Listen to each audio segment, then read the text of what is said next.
Ja-Nae Duane and Steve Fisher, welcome to Partnering Leadership. I am thrilled to have you in this conversation with me. Thanks for having us. We're super excited. Can't wait to talk about super shifts, transforming how we live, learn, and work in the age of intelligence. But before we get to that, would love to know a little bit about each one of you. Ja-Nae, first you. Whereabouts did you grow up, and how has your upbringing impacted who you've become?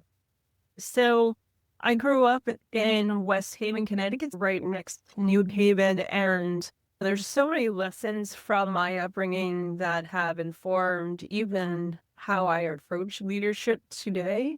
I was the oldest of five. I ended up financially raising my siblings from 13 on. So I needed to get a job. I needed to find a way to put food on the table for my siblings.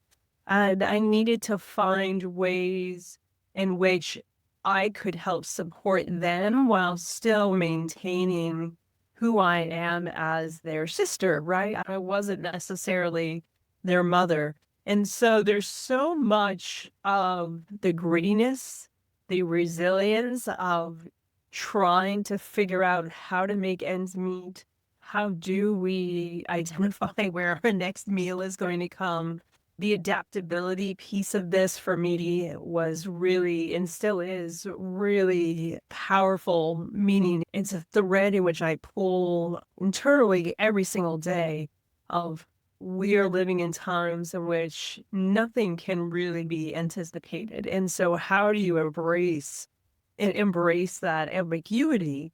And then also, I was raised very much because I had to with an anti-fragile mindset where how do we really take those stressors that we have in our daily lives and how can we utilize those to our advantage and really thrive versus feeling that tension on a day-to-day basis and having it really bring us down. And like you, it took me a long time to figure a lot of those pieces out. And I would argue I'm still figuring some of those pieces out. But that's part of the journey of life. What an outstanding view. And you've obviously thought about it, Ja-Nae, in that some of those formative experiences have an impact on our view of the world. And you mentioned the anti-fragility that gave you. I know you guys talk about that in the book as well. And I'm a big fan of Nassim Taleb, the anti-fragility concept. We find ourselves in a world where we need to consistently become more and more anti-fragile. So some of your life experiences have informed your thinking, and I appreciate the way you framed that. Before we go on with that, Steve, would love to know a little bit about you and your upbringing and how it's contributed to who you've become. I grew up in Baltimore, squarely middle class family. My father started a company when I was a kid and had that for 45 years. So I lived with entrepreneurship. I myself was a pretty voracious reader and I would say a big fan of history. When I was 13, I read the book Future Shock by Alvin Toffler and blew my mind. And I was like, wait, you could do this for a job? Like you could be a futurist as a job. So for me, my upbringing is been in the tech industry for about 35 years. I would say the dominant aspect of my life. I was at McKinsey for 4 years and helped co-create and build the futures practice there. And I think for me, I'm most excited about the age of intelligence. We're at the beginning of this 200-year age and this 50-year era that's we're living in right now is really the first of its kind, where we're going to be in a place where something that's been created that's smarter than the humans, which is for the first time in history. A lot of outstanding insights and frameworks in super shifts, and I want to touch on some of them. Sure. Before I do, last night actually, I was having a conversation with my wife and my daughters, two teenage daughters at the table, and talking about this age of intelligence. And I was having fun with them with the exponential growth and the 1 grain of rice on a chessboard, and everyone thought there would be a few pounds of rice at the end. So I was trying to explain to them exponential change. And then we had a conversation with ChatGPT on the potential of exponential change with AI. and then, in essence, AI overlords. AI at some point becoming so smart pretty soon, feeling, you know what, I understand much better, I'm much smarter than these humans. Why would I listen to the humans? So there was a lot of conversation around the table about the fears around this age of intelligence we're going into, where we have machines that will be much smarter than humans. Would love to first get some of your thoughts about this transition to this age of intelligence we're going into, and why should we be hopeful and optimistic about it rather than terrified? I'm really curious about how your teenagers responded, say, versus your wife. Because I'm sure that those lenses were probably slightly different. So I definitely want to hear what those answers are. I would say for folks to really feel and understand where we're headed, I think we have to look back where we're coming from.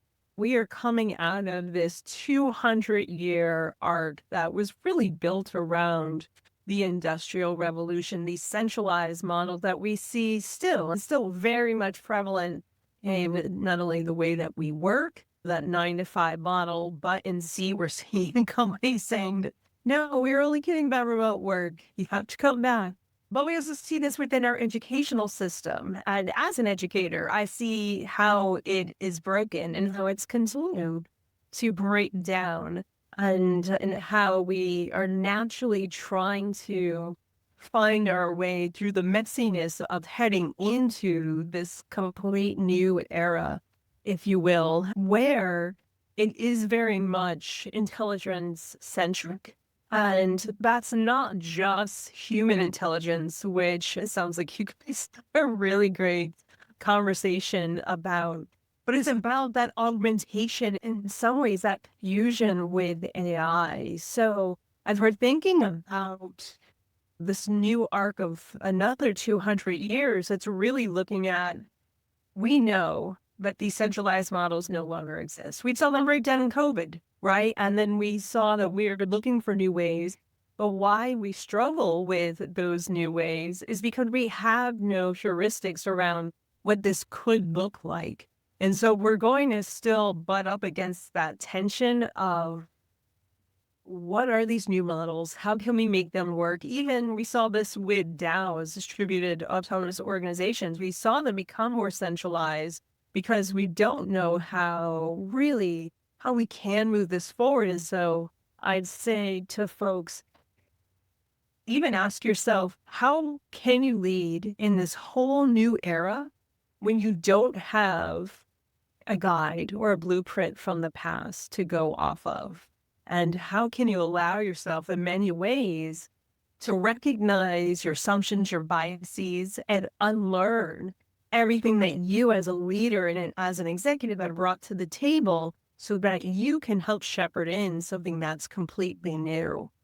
I think the thing that people should really consider is there's going to be many aspects to ways we can integrate and work with this type of technology and just a way it's going to impact our life. This first generation is the first age we could be alive for the entire 200 years. And that's mind blowing. The first super shift in the book is called generational drift. And you think about traditional generational cycles, traditional generational time frames, and even just the pattern of life and death, that completely throws off everything. What does it mean to be a boomer or an Xer if you're living all this time? Like, what does it mean to be in this multi-generational household? It's really going to really reset that. And on top of that, the ability to augment yourself with robotic technology or neurological implants, or just sometimes people want to just be pure and they don't want anything, is going to really take us further into what does it mean to be human, but also differentiating us. You think we're tribal now, people that are only on a neural link or a brain computer interface are going to want to talk to each other. So I think it really sets up a lot for us to consider, especially when it comes to like ethics. So that's where I'm at. Pulling on a thread that you both touched on, first of all, to your point, Ja-Nae, you're absolutely right. My wife is a lot more terrified and concerned. My girls are used to now interacting with AI on Snapchat and for a lot of their homework and everything else, and doing it Yeah. in a way that the teachers who tell them don't use it don't find out. So that's a different conversation.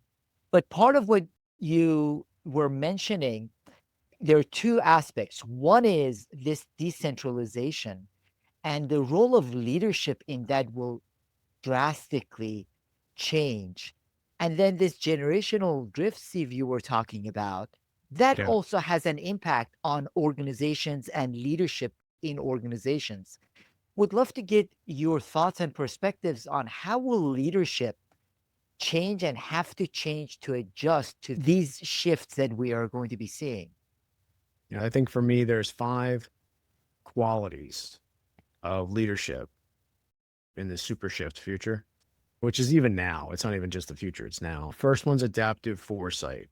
So, foresight's that kind of term when you think about long term planning, but it's anticipating like multiple futures and not just the trends. We're not talking about the 1,000-page trend reports. We're talking about really what are those and being able to navigate that. Then there's the systems intelligence, which definitely Ja-Nae can talk to, is like understanding the ripple effects in complex systems.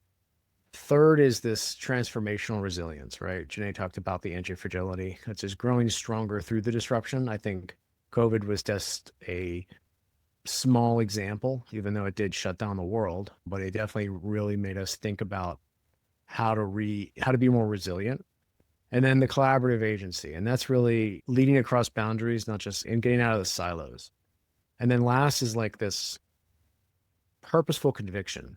So it's about anchoring the decisions to a future focused purpose. So it's having the drive and the vision to handle the change and stay true to yourself and true to the course. So I want to build off of that and also take a slightly different lens, so complement it in a few ways. One, again, I go back immediately to the unlearning piece of this. What worked for you in the past is not going to work for you in the future. Or let's not make the assumption that it will. And so I would have folks really start there. Also, we know, and we're seeing this, that a top-down approach to leadership no longer works. And how do we bring AI into the mix as something rather, that it is a member of our team in some capacity, because different business units and different functionalities are going to have different wants and needs of AI on their team. But with that comes a dynamicism that I find teams are starting to identify. And what I mean by that is there is a need to create systems and protocols for team dynamics where if something goes awry, who ends up taking over lead of, say, a specific function or a specific decision that needs to occur, you know that there is a need to provide agency to multiple individuals on your team and within your organization. So how do you create those guardrails, if you will, that still have a bit of flexibility, but allow for things to still move forward, even in times of uncertainty or turbulent times? And it's those teams and the organizations that are allowing themselves to explore what that might look like, those are the organizations I find that are going to be ready for the adaptive foresight and the adaptive futures, because they'll already have a structure in place where they'll be able to respond in a way that is not only productive, but in a way that can help drive the organization forward. So those are some of those first steps that I highlight for folks. And then also as a behavioral scientist, like one of the areas where I hone in on teams and the individuals on teams is, okay, where are you feeling the most fear and how can we lean into that fear? What's really underlying that fear? Is it fear that AI is going to take your job?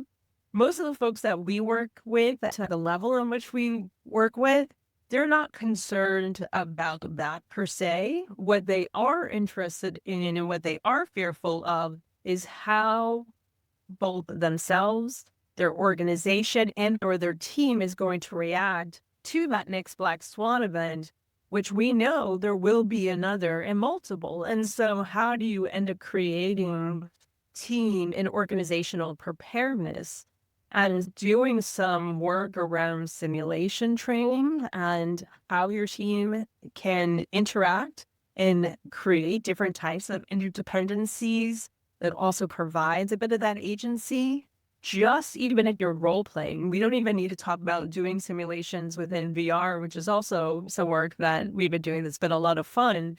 But just doing role play can help someone really dig into those fears that they're bringing to the table and really help to disseminate some of that as well. And that requires a different level of thinking, different mindset with respect to every person in the organization. I've interacted with a lot of executives and CEOs where they get that and want to lead their organization in the direction you're talking about.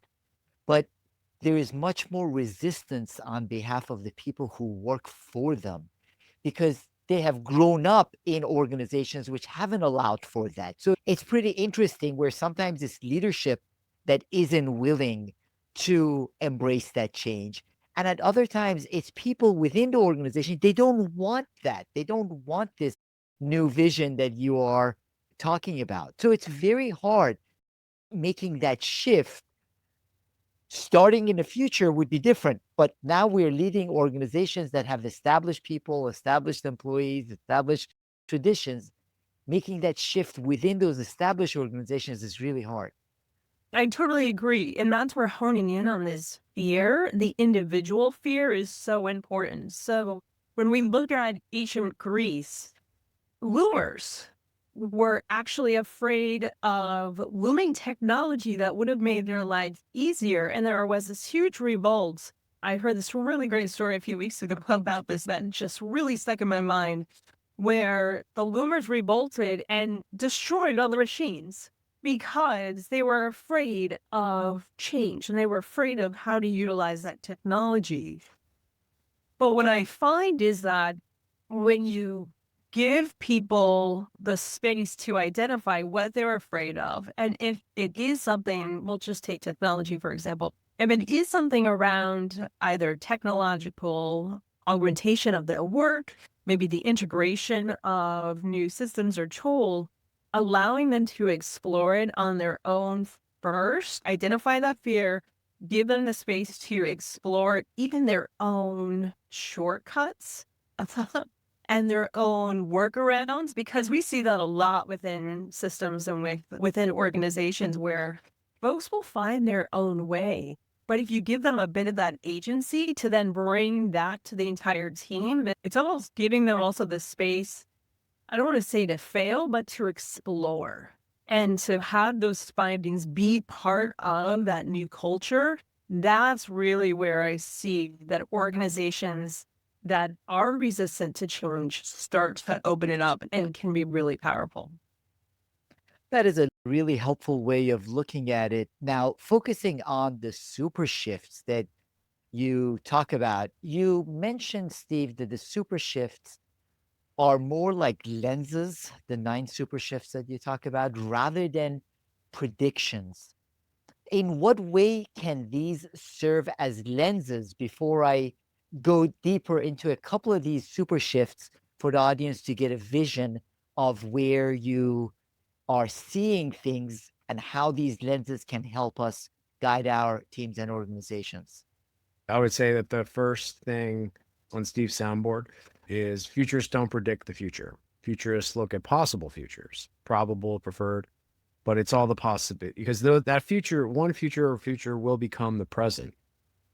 But you see all those predictions at the end of the year, all they're doing is extrapolating on trends and writing posts to get clicks at the beginning of the year. I have fun with it too, but that's what it is. It's just like reading your horoscope. Please don't take it seriously. Take it for what it is. Oh, when I describe super shifts to people, I use the two words: accelerated convergence. So when you look at each of these, it covers, it's not just technology. I mean, there's one or two like acceleration and telefusion that are very much centric. BioNexus talks about the change of biology, but it does talk about some of the human connection, neurological connections. We have power flow, which is about how we distribute energy. And then there's eco awakening. That's about regeneration of the planet. All of these come together, but they have distinct outcomes. When I look at it as a lens, think of it as a guide to the possible, right? With the things that some of them are experiencing now, some are farther out in the distance, but they're all at some level occurring. But if you read each shift, there are the things, the individual respective shifts that come together, that accelerated convergence creates the super shift. You could talk about it like megatrends. I would say we're even bigger than a megatrend, because a megatrend is going to take something very specific within, say, a super shift and talk about that. So we're almost creating a whole new macro layer. But in the book, we address how you deal with it as an individual in working in an organization and society. What I would say is for folks, to build off of what Steve said, think of super shifts as seismic shifts that are the convergence of many things. And megatrends are really just that. They're trends. Like we'll say AI as a trend, or even multi-generations within the workplace would end up being something that you see on the horizon.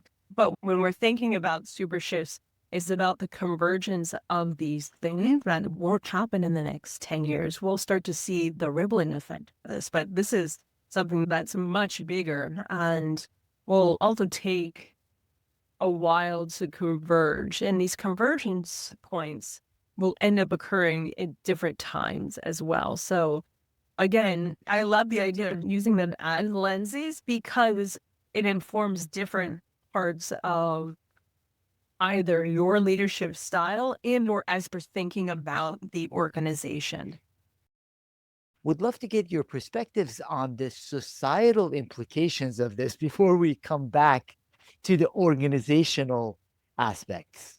What I would say is for everything that we see changing and for every wave, if you will, or opinion that may even feel popular, there's a counterculture that does and will continue to occur with that. And I bring this up because I actually had this really great conversation with my students around the super shift and telefusion. And telefusion, for our listeners, is really about the blending and or the augmentation of humans with AI. And what does that look like? Steve and I have come up with several sub-classifications for Homo Machina and what that could look like. Everything from neural links to we already are cyborgs. We're already connected to our iPhones. What happens when we have wearables that allow us to be able to have conversations with one another without actually speaking, but just moving our lips? That is being worked on right now in Silicon Valley as well as MIT. There's different ways in which that looks.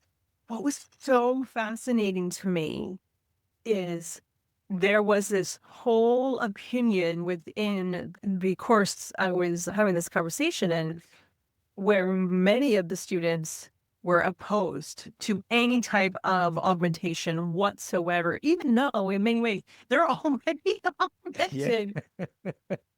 The counterculture and the counter opinion to this was humans, what makes us, is the question of what makes us uniquely human. And that's something philosophically that they were grappling with. And they really wanted to identify a way to keep the purity of being human. And so we ended up exploring then for the next 45 minutes what it might look like to maintain that essence of being human, and what does it really truly mean to be human. And so I bring that up as a microcosm of the macro, as it's a really beautiful example of the ability as leaders to come together, even if we don't agree, to have the conversation around some of the shifts that we're seeing begin to converge and some of those changes that we're seeing take effect.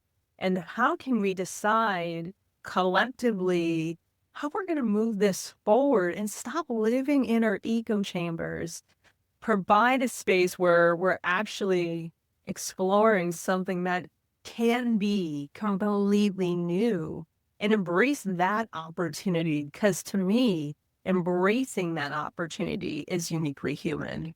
I appreciate that, Ja-Nae. It requires a deeper level of thinking and deeper level conversation. Your students are fortunate to have you as their teacher because there are a lot of those issues that will impact us as individuals and then society and our organizations. You're absolutely right. There is a certain level of augmentation. Without my phone, I don't even know my daughter's numbers, I'm afraid to say, because they got phone numbers after I had phone. I remember my wife's because I used to have to remember her number, but there is a level of augmentation, but there are real concerns about where we stop being human or where do we need to draw the line. So those are great conversations. Now, transitioning back to the organizational view, you are talking about these 9 super shifts. Therefore, I'm wondering if organizations are doing effective scenario planning, how would you recommend for them to think through these lenses and do scenario planning in a way that is relevant to the organization and organizational strategy? So, what a beautiful question. I might just have the answer for that. Love it. So, just to give people some perspectives who don't know what scenario planning is, came about 70 years ago. Not to give the whole history lesson, but it came out from the Rand Corporation during the Cold War, really about planning, scenario planning for war games or nuclear war. If you really want to just get yourself freaked out, read Herman Kahn's on nuclear war from the 50s. That'll like thoroughly freak you out. So that got transferred into some people that were there, like Pierre Wack, who went on to Shell. And Shell developed scenarios to deal with energy. And they, during the 70s, they prepared for potential, one of their potential scenarios was an oil embargo. And for those of you old enough to remember the gas lines and all the things in America that we're not really experiencing today, but it's we could be experiencing very soon. Who knows the way the world is? But they scenario planned for that. They bought a lot more oil futures. They stocked up, and they were well prepared. And they saw the value. So the corporations saw the value of doing scenario planning to be able to meet the needs or the possible futures that were right around the corner. So over time, you have people like Jim Dater at the University of Hawaii, Manoa, that developed the kind of the archetypes, the 2x2s. I worked for McKinsey. We love our 2x2s. These archetypes, framework Foresight at University of Houston. I'm learning off all these because they're important to know where all this kind of germinates from. And you might have read like the art of scenario planning with Peter Schwartz, the art of the long view. So these things, that brought it to the business world, I think, in the 90s. And it got people thinking about the long-term planning, the strategy groups, but it's become more pervasive than that. These archetypes look at collapse or transformation or resilience, but it's like all one size fits all type of thing. So the book, with super shifts, one of the method that Ja-Nae and I use is called spectrum. So there's a popular model called causal layer analysis. It looks at the litany, the myth, the iceberg, the underlying things in a society that helps you formulate that. But again, we see that there's a spectrum of existence, right? Somebody like taking AI, we're talking about on this podcast. There's people you might know you're listening to this and might know that they're afraid of it and they don't want to retrain and they're going to lose their job because of it, because other people, it's going to either eliminate or make them obsolescent. My father, even here, he had that company for 45 years, refused to learn CAD. So hired other people. So, take it for what it is. But he was kind of a perfect example, like the loomers that Ja-Nae mentioned, right? It's that resistance to change. So that's their collapse. Whereas other people are thriving in this is like a whole way to reinvent themselves. This is their transformation. So when you look at these scenario, quote unquote, scenario planning, think about the spectrum of existence of your customers, how they may interact with, what they might respond to. If you chatbot the heck out of everything, it might turn them off. There are those who want to talk to a human. There are those who want to send emails, just like the best communicators are the ones when you meet somebody, you talk to them, say, what's the best way to reach? How do you like to be communicated with? Because that's showing you consideration instead of you're just going to communicate the way I communicate.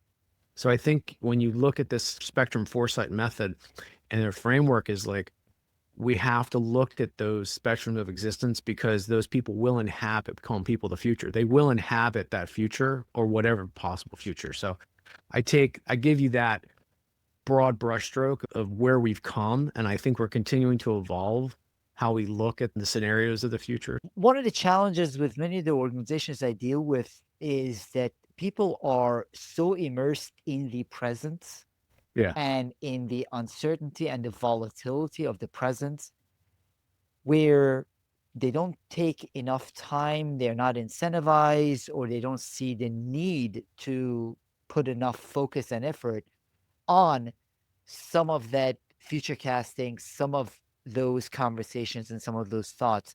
How would you recommend for leaders to approach that when the incentives, the measures, everything is most annual, a lot of times quarterly, and there is so much chaos from month to month? You're talking about trends and shifts that will impact our organization 5, 10 years from now. Right now, we're dealing with significant workforce issues that I have to address this month. Mhm. How do you balance that? I think there's a few things. One is there's this phrase I use a lot called the paralysis of the present. People are just stuck in the way it is, like the way things are, even the way that they think about the future. I always use Blade Runner as the example. Those of you who watch Blade Runner, he makes a video call, but he goes to a phone booth. Like they couldn't even really think about 2019 is still phone booths are around. Like that's the paralysis of the present and the way you frame things, right? Then there's the people are just generally afraid of the future. It's actually a genuine fear. There's a psychological makeup that they can't process it. I think the tool of backcasting, and Ja-Nae can talk to this in deeper depth, it's that reverse road mapping. It's 10 years out or 15 years out. Dr. René Rohrbeck's work on corporate, he did a longitudinal study and saw that corporate foresight, having that capability in your organization makes you more profitable, because even though something might be 3 years out, there are the weak signals and the things that are happening now that you can, and if you can work back into that, then it creates a clear lens of what the next quarter, what the next few quarters look like, and it helps you take action in that way. So there is things that pull from it, but keeping that long view in mind. I usually say two things to folks. One, built off of where Steve is coming from. So let's start there. That if you have an organization that is resistant to being future forward, if you will, and really investing time and resources in that way, if you can get leadership to even do some adaptive scenario planning for at least 3 years out is my recommendation. But then identifying where are those common themes? Are there common scenarios that you're seeing across that spectrum of scenarios? And then from there, can you backcast or reverse engineer how you might either, if there are challenges, approach those challenges. If you see an opportunity across every scenario, great. What are the different ways in which we might want to explore that opportunity? So it's about finding those threads, if you will, even if you're only able to go 3 years out. And that feels comfortable to many leadership teams, because let's be honest, when we're talking about strategic visioning, that's as far out as I can get most companies to go.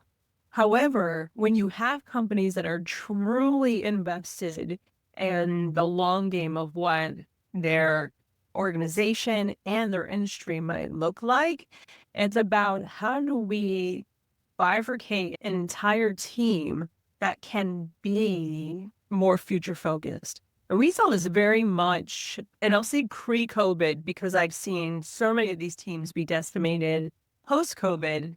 We saw that very much within innovation capabilities, where they would have a separate team working on more disruptive or radical innovations for the organization and industry versus some of the micro or incremental innovation that is always prevalent. Even now, that's where so much of innovation dollars are going. But if you can actually have a team that is solely focused on the future, that can then help to really inform leadership, that's where you start to get ahead of the game. But you need to have incentives in place. Like, what are the long-term incentives to really have a team invested? Usually, there aren't any incentives for leadership to explore that option. So if you can put incentives in place for the individuals as well as for the organization and the shareholders, because then you get less pressure from shareholders if they know, look, we are heading in this direction, or at least we're exploring which direction to head beyond that 3-year horizon, then you're going to get folks to buy into it more. That is really helpful. And it's interesting. I've seen some of that done very effectively in the military, where organizations of all sizes don't do that. Now, we touched just the surface of your book, Super Shifts. How can the audience find out more about your book and follow your ongoing work, Ja-Nae and Seif? There's supershiftsbook.com. It has lots of information, links to buy it. And then there's my show, which is Think Forward. And Ja-Nae's got her show, Ja-Nae Duane Show. Anything I should add, Ja-Nae? I would just say to folks that we also have a free action toolkit that can also help you to assess a bit about where you and your organization are now and some of the next steps of which you can take after you do an assessment. Yeah. Outstanding. Thank you so much for this conversation, Ja-Nae and Seif. Oh, thanks for having us on. We really enjoyed it.